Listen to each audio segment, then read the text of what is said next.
Cette magnifique cité orientale se perd dans la nuit des temps. Mais, dès le VIe siècle, elle était déjà considérée comme la première ville du Yémen.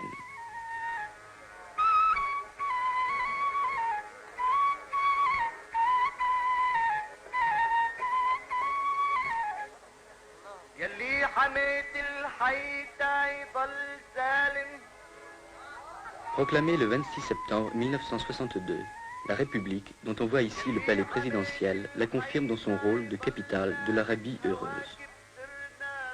À l'occasion de la fête de la rupture du jeûne, une réception est organisée au palais du gouvernement. Son Excellence, Al-Eryani, se prête aimablement aux servitudes de la célébrité. Les notables viennent lui présenter leurs hommages, ainsi que le président de la Chambre.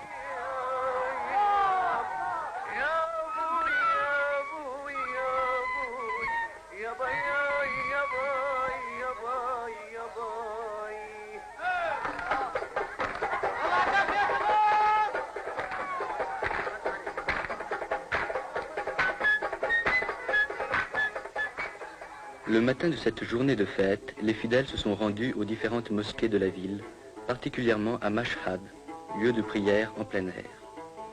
Par groupe plus ou moins important, ils effectuent la prière publique sous la direction d'un imam.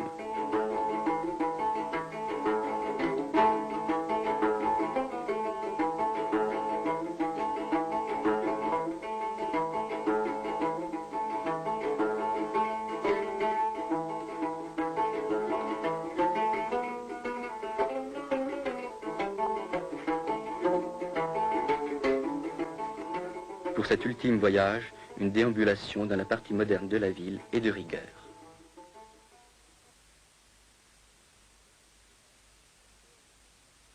La magnifique porte du Yémen, orgueil de Sanaa, permet d'accéder directement au marché où sont vendus les différents produits d'un pays essentiellement agricole.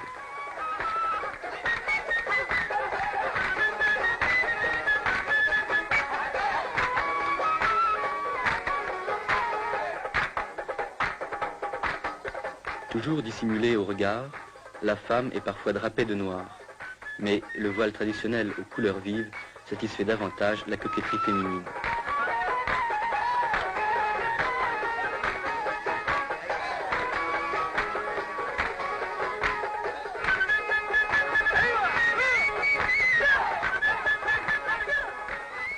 L'artisan yéménite travaille selon des méthodes ancestrales mais efficaces. Ces plats sont taillés d'une seule pièce dans la pierre tendre.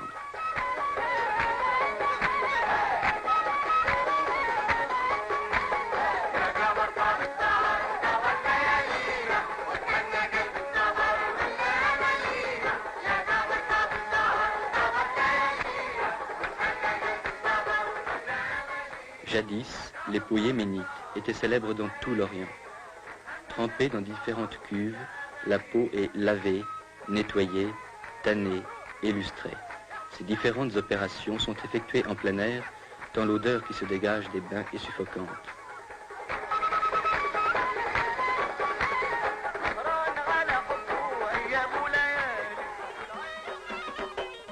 À l'occasion d'un mariage, jeunes et vieux exécutent les pas du Bara, la danse nationale yéménite.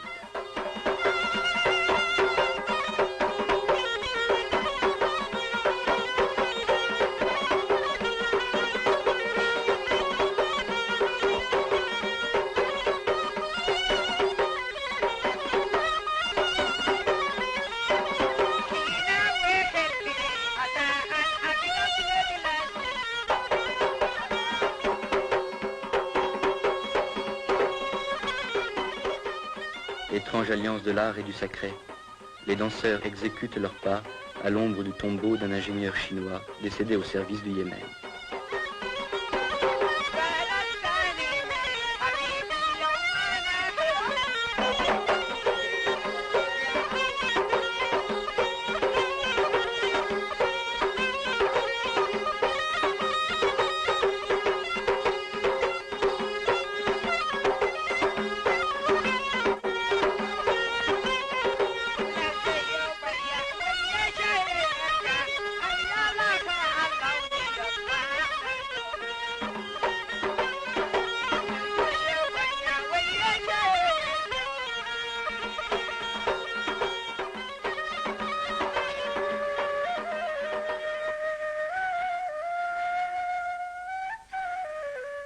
Quittons Sanaa pour Wadi Dar, célèbre par son château, construit sur un énorme socle rocheux, et nous poursuivons notre route vers Amran.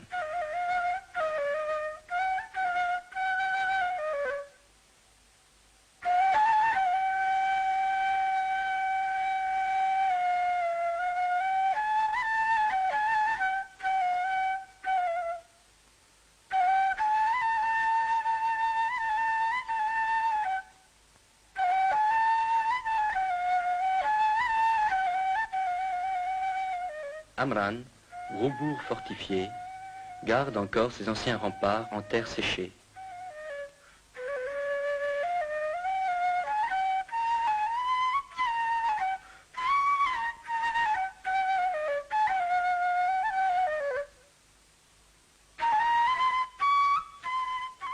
Son petit marché, ses terrasses sans prétention, dénotent la petite ville de province.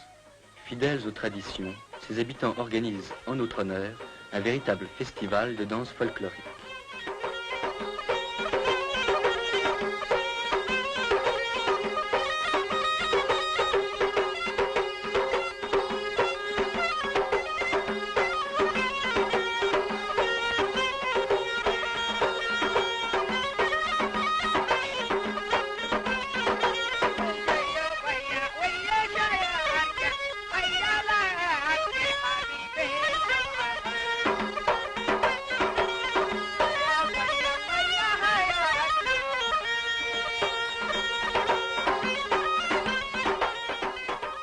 Les danseurs brandissent leur redoutable yambia, enroulent une serviette autour du bras gauche en guise de bouclier et exécutent un pas guerrier.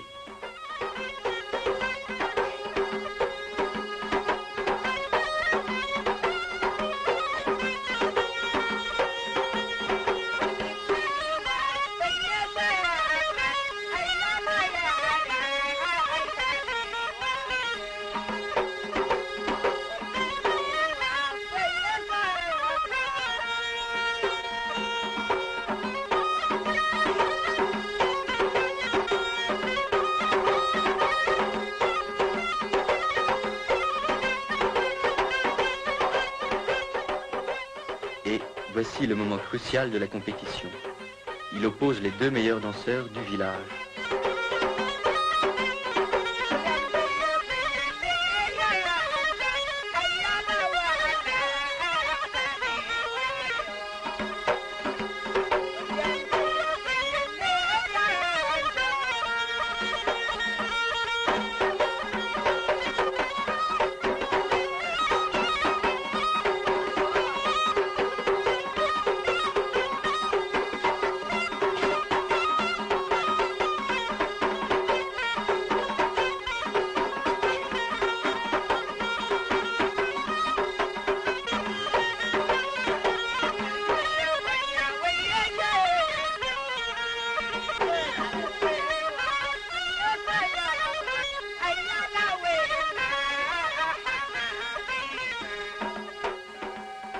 De Amran, nous nous dirigeons vers Kamr, centre vital de la célèbre confédération des Hachides.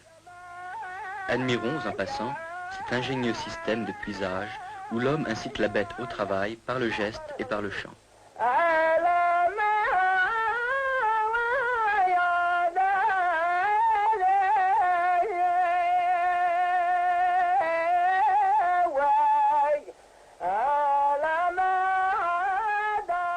Non loin de la ville, dans une ferme isolée, vivent les tisserands. Ils appartiennent en effet à la catégorie humble de la population. Le tissage est une activité essentiellement masculine. C'est l'homme qui file et fabrique ces magnifiques tapis.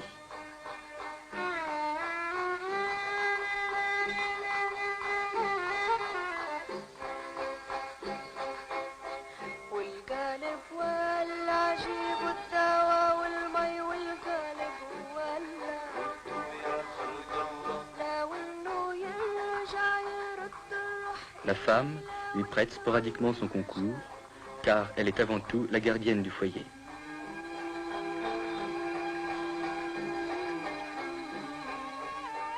La petite ville de Kamr jouit encore de l'antique droit d'asile. Son marché hebdomadaire, durant lequel on observe une sorte de trêve sacrée, est le plus important de la région du Nord. Les villageois y viennent de loin pour y vendre les produits de leur ferme. Sa population, de 2000 âmes environ, comprend surtout des cultivateurs et des artisans, entre lesquels le mariage est exclu. Les bouchers, comme les barbiers et les musiciens, appartiennent à la même catégorie sociale que les tisserands.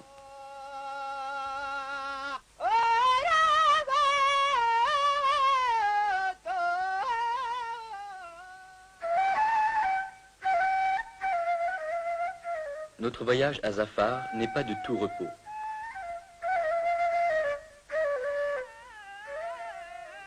Malheureusement, de l'ancienne capitale des Himéarites, dont les splendeurs furent souvent décrites par les chroniqueurs, il ne reste qu'un monticule rocailleux. Certaines maisons du nouveau village portent la marque du passé.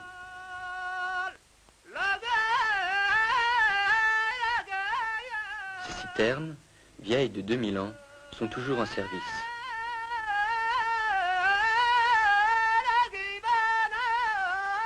En descendant vers la plaine, le paysage devient moins austère et l'on est agréablement surpris par la fertilité du sol. De loin, on entend le chant ancestral du battage.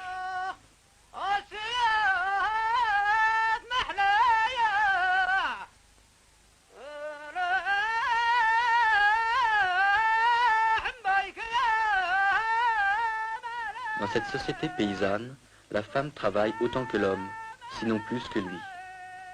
Gardienne du foyer et fermière accomplie, elle aide son mari dans les travaux des champs, s'occupe des animaux domestiques et assure les besoins en eau de la maison. Nous dirigeons nos pas vers Haz, où, comme de coutume, nous sommes accueillis par la musique.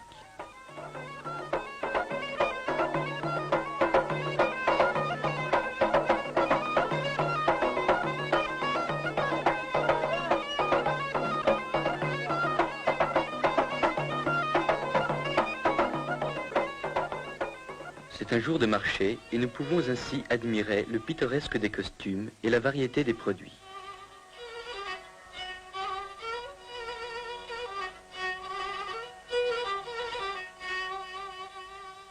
Chaque marché a son daoshan, serviteur du clan et crieur public, appartenant à la catégorie sociale la plus humble de la population.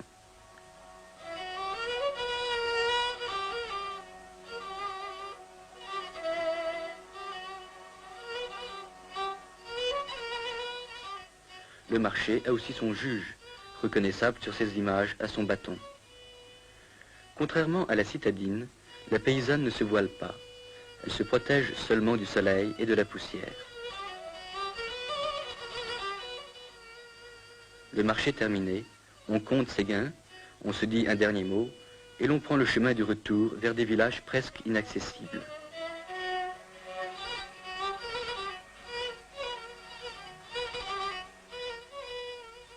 Instinct de défense, car c'est de la plaine qu'on tire ses moyens de subsistance. À la fin de notre visite, nous assistons à un grandiose spectacle de danse.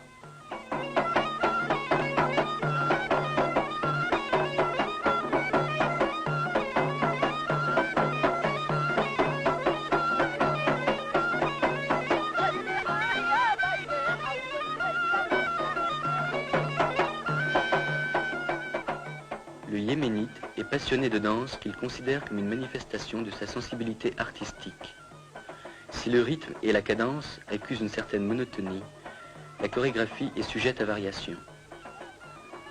Les exécutants miment un pas guerrier, alors que l'assistance, comme les combattants du tournoi, s'apprête à entrer en lice.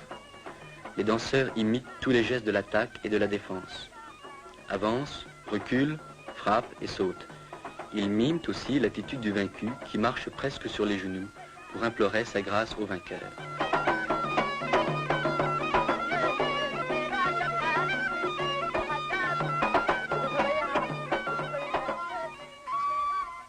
Nous quittons ces paysages austères pour nous rendre vers un site qui respire la quiétude et la fraîcheur. C'est la région la plus fertile de l'Arabie heureuse, dominée par la riante Djibla. Aucune autre ville du Yémen ne lui est comparable, tant son charme est grand. Notre courte visite ne nous permet pas d'admirer toutes les beautés de cette cité qui fut jadis la capitale de la reine Arwa.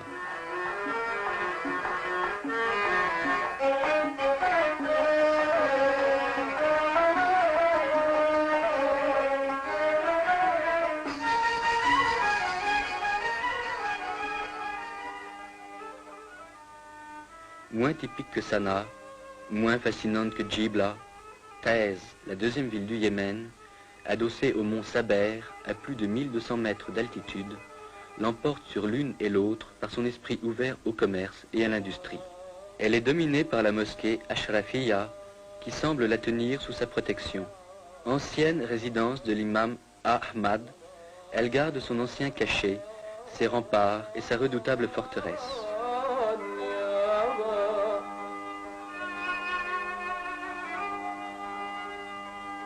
Le palais de Salah vibre encore au souvenir de l'ancien souverain. Il en porte aussi la marque. À l'intérieur de ses murs sont gardés les lions du roi, descendants du couple offert jadis par le Négus.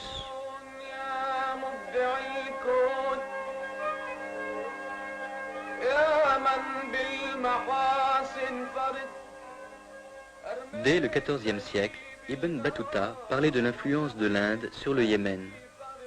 Nous ne le démentirons pas. Taïz regorge de produits de toutes sortes en provenance de ce pays, et l'on éprouve un réel plaisir à flâner dans ses souks.